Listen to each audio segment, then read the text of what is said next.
What's good with YouTube? You already know, Big Flacco with a convict's perspective, and I'm gonna smash, dash, and slide on through with that little bit of energy.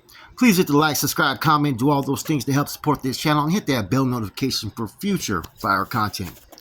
So, man, I'm gonna talk about someone, man, that I've known since juvenile hall days in ranch, and they were a really good dude, right? They passed away a few years ago, and that's why I think it's really important that I talk a little bit about my personal relationship with him and how he was used. He was basically used by the organization, man. Pretty bad, man. Um, was left at one time after contributing so much money, left with nothing at one time. No support, no assistance.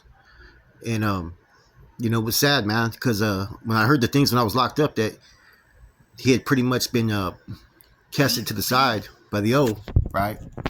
It made me feel a certain way. And I'm talking about Steve Gutierrez, Black Steve, also from Vadio 12th Street from Sanjo, from the north side. One time he was from Vadio north side, right? Now you may have a few people say, oh yeah, he had to buy his way back. He went SOI in prison for a while and all this stuff, right? Which I don't know the details. I don't know if it's true or not. That doesn't really matter to me, It shouldn't matter to you. Because if you know Black Steve, he's the type of dude that'd get the shirt off his back. He'd help any homeboy. He's one of those ones that was in contact with everybody and was always willing to be there and support. Now, this is how far we go back. Boys Ranch. He was from with his VNS on his fingers. You know what I'm saying? See, Black Steve almost looked like he was from like a Pujami Indian sometimes, right? But he wasn't. A lot of people know his dad as well, right? His dad's a homeboy too from way back. So when we're in the ranch, he used to always try to test me like, oh, homeboys from Minipas, right? He used to always give me that fucking Steve look, right? Which was like, he's looking at you with an evil look and shit on his fucking face and shit, right? But there was moments we were cool, right? So, at first I didn't think he liked me, but after a while we started to get along in the boys ranch. And I was there with other people that are known from San Jose, like, Robert Perez, Happy, fucking, Julian Sanchez, Monkey from Westside Mob, fucking, all homeboys from Lockridge, homeboys from the park, all kinds of different individuals, and I hadn't seen him for a long time. I went to prison, so I get out, and at that time I'm at Eastridge. I go to Eastridge, right, and I'm walking around. I think I'm shopping, I'm doing something, I don't know what it is, right, but I run into Black Steve, right. Now he starts to talk to me like, what's up? I tell him I just got off the shoe and whatnot. And he's asked me if, what am I doing, out in the streets, do I, need any assistance or anything? I said, no, I'm all good. And I noticed the dude that he was with, I'm just going to say his name was Chiniquas, right? Which was a code name for him, right? But I noticed he had a star on his forehead. So it's the first thing I peeped out. He was all tatted back. So I'm like, all right. You know what I'm saying? So I'm peeping out. Okay, he must be, either he's a hermano or carnal. You never know, right? So I didn't think nothing of it. Now, I've been functioning out there with Chico, right? Chico Rose, where I met cats like Monster from 12th Street. I met fucking Gato from the rapper Mas Loco and other cats, right? Now, out of nowhere, Chico fucking hits me up, right? Chico came to my house to fucking party. So there was homeboys mostly from Milpas there, right? And some females came from San Jose, and next he gets a call that more females are gonna come with a homeboy named Chiniquas, right? And I didn't know who he was, right? I said, okay, it's all good. If he's a brother, let him come through. Now, it ends up being the dude that I met with Black Steve, who wasn't really talking to me. He was real attentive, real observing. Now, me and this brother later on became really close. And during Operation Black Widow, after everybody got indicted, we were the ones that were collecting a lot of the debts that were owed to fucking the carnales out in the streets. It was me and that brother right there. We also handled some internal conflicts within the hoods out there on the streets, some red on red issues. Now, I come to find out that Chico Rose established his resources in San Jose basically through Black Steve, as well as Goose. Black Steve even brought Gato into the mix at that time. So he was really a resource at that time for the regiment. He'd been working, supplying dope, assisting, doing all the things you're expected to, right? As well as Gato started to as well. Now, communications became strained as soon as Operation Black Widow happened, right? Immediately, the streets were reached out to. Gato and fucking Black Steve were got at, right? Why? There's a lot of reasons why. Because both these dudes had been working with the Cardinals in the regiment for a long time. Both these dudes had been proven to be productive out there making money, as well as both these guys were not on probation. Therefore, you had both these guys that were going up there visiting Skip and visiting Goose. At that time, I believe Gata was visiting Goose, and Black Steve was visiting Skip, right? Now, a lot of stuff happened, right? Operation Black Widow. This is when I first met Charlie Campa. I met his brother Manuel, and then a couple other individuals out there in the streets, right? And everything was kind of a little scattered, and everybody was questioning who to trust, right? Black Steve was someone that I trusted at that time. I didn't trust fully Gato because just the way he used to operate, it just kind of would rub us wrong sometimes. You know what I mean? Now they ended up separating our team, right? Or me and the brother that were out there working, because we're the only two hermanos that were functioning out there with the regiment at that time or had any experience. There was one other young hermano that got pulled when he was like 18, from 12th Street. But other than that, that was it. We had a bunch of associates and stuff. You know what I mean? A particular high-ranking NF member, nephew got out, and he plugged in with our squad, right? And so what they did is they separated it into two separate teams. You had one that was Black Steve, Charlie Campa, Chiniquas, and a couple other individuals that were more towards South County, right? Then you had Gato over here with me and a couple Northerners that were pretty much aligned with Gato, and then with high-ranking NF member's nephew, who me and him became really close. Now, a lot of stuff was going on out there at that time, right? And they called our team the 49er team. So we were under Goose. And then the other team was the Raider team, right? Now, I'm not going to go into details about Gato too much, but he just did some fucking shit out there, right?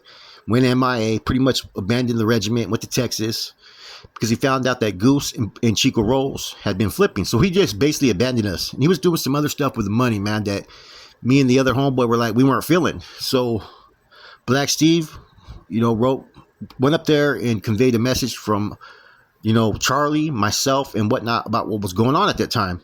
And I remember Charlie telling me he was going to go up, because we met over there at the spot we used to call Plan B, right? Charlie was there, Black Steve, myself, I'm just going to say the other individual's name, D, right? We all show up and stuff. We had a meeting about it. And basically, Gato was being deemed for abandoning his position. Now, before all this, right, Black Steve was picking up Garnale's ladies. He was taking them to the visits. He was providing them money. He was helping with rents. He was doing so fucking much for them, right? And one time they were talking about they were pulling him as a C. This is what they were feeding into his head, that they were pulling him as a C at the time out there, and that he had the authority of a C, which we all did, right? Now, at that time, me and Black Steve, even though we were part of different crews, we started hanging out, right? And, I'll never forget, right? We used to borrow each other's cars, put it that way, and switch off and stuff like that. I'd have his Cadillac or I'd have his Impala. He'd have, me, one of my cars. And he wanted me to go with him to Salinas and then to Merced, right? We were picking up money from some cat named Mike Galope in Salinas, and then some money from Never, the rapper Never. This is when Never stayed at the fucking railroad tracks. So I've been hearing about Corey Lopez. I mentioned this in the previous spill, Shadow. And I tell Black Steve, I said, you got the strap. You know what I'm saying? Because everywhere we go, when we're going into enemy lines, especially out of the area, we need to bring our strap with us. And so we had permission at that time to deal with these cats from Salinas because of Chico Rose, right?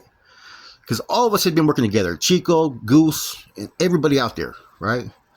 So when we went out there, this is when Corey Lopez pretty much pulled up on me fucking at the window with a strap. And wanted to know who I was and all that.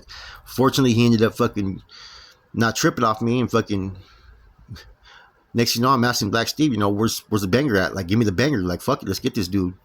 And he didn't have it.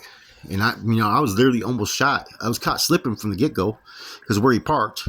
And then dude just creeped up on me. And so I'll never forget that he was apologizing to me for the longest time, right?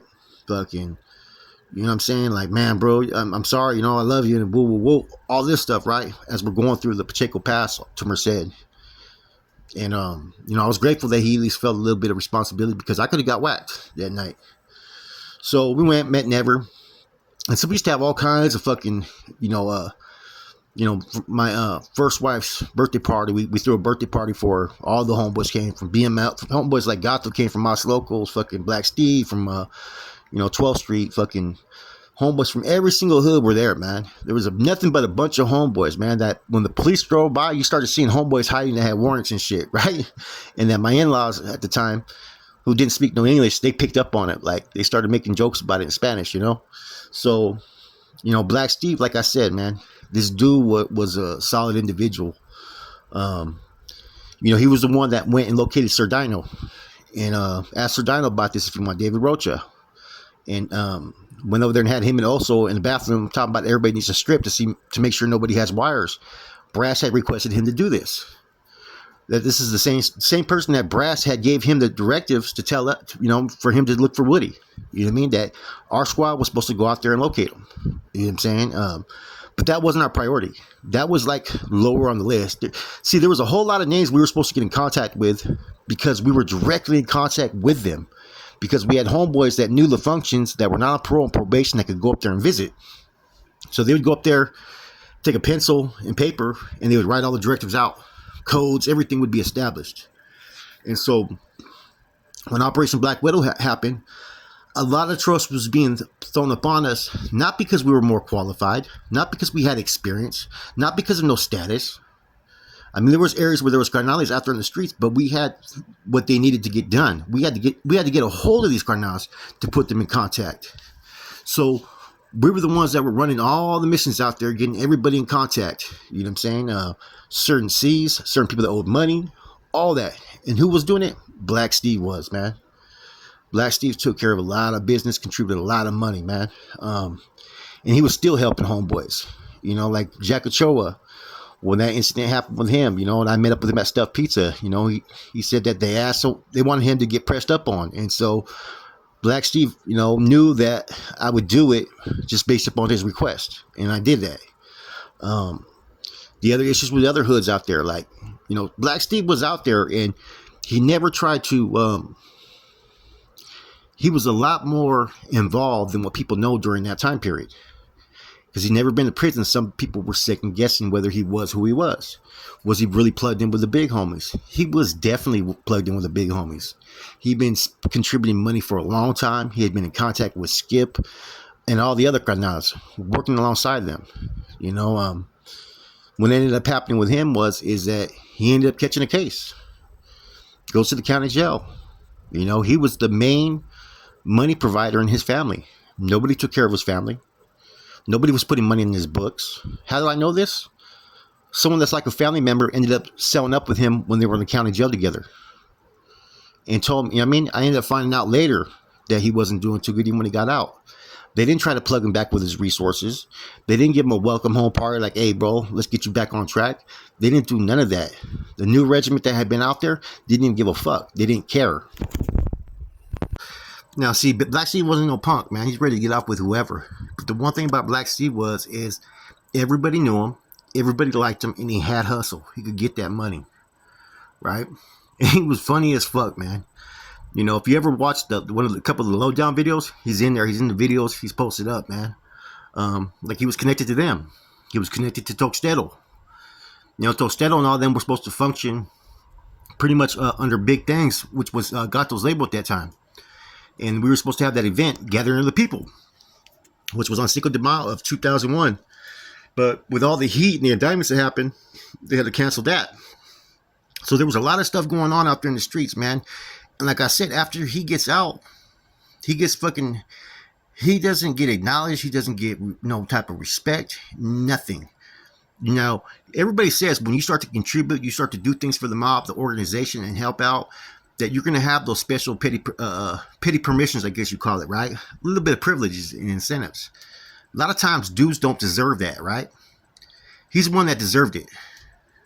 He was on front lines. He was out there taking risks. There's stuff that we've done together that I can't ever speak upon. There's things that he asked for me that was being requested for me to be involved in that no other brothers know. Only those and Brass know about that. Like I said, there's a lot of sacrifices that were made at that time. And it's unfortunate. And see, he was also getting at every rapper. He told Dino that Dino was going to have to pay. Dino ended up hanging up on him and shit, man. I talked to him about it, man. But everything he was doing, he was actually being given jurisdiction through brass. They were, and this was during one of the most tougher times, man. I mean, Operation Black Widow hit hard, man. So I don't think people realize that, regardless of what you may think, we all played a fucking huge role in fucking the reestablishing of the streets at that time, because Operation Black Widow got hit hard. Putting everybody in contact. And there was a lot of pressure being put up on us at that time. I remember we were being requested, just the crew I had alone, $1,500 a month, man. I had like 3 dudes, man. You know what I'm saying? And it was just a lot of pressure. And so I could only imagine the pressure that he was being put under. And so he was doing it, though. You know what I'm saying? Gotham, more along the lines, wanted to just keep in contact with Goose and do the bare minimum, and would try to fucking have everybody else do things for him. They knew if they reached out to fucking Black Steve that shit was gonna get done. You know what I'm saying? That's just the type of dude he was. And the O pretty much didn't appreciate him at that time. And that's my personal opinion, man. Whatever happened later when he hit those main lines in prison, I don't know, right? I just know that what I know, when he was still active and good, he had every right to feel salty about that situation, because when shit hit the fucking fan and Operation Black Widow hit, and all these dudes that we were in contact with, some of them even flipped, right? Goose and Chico and all that. He was still there, man. He was staying headstrong. He was doing whatever was asked of him. And, if you're from the area, right, from San Jose, and you know Black Steve, you know exactly what I'm talking about, man.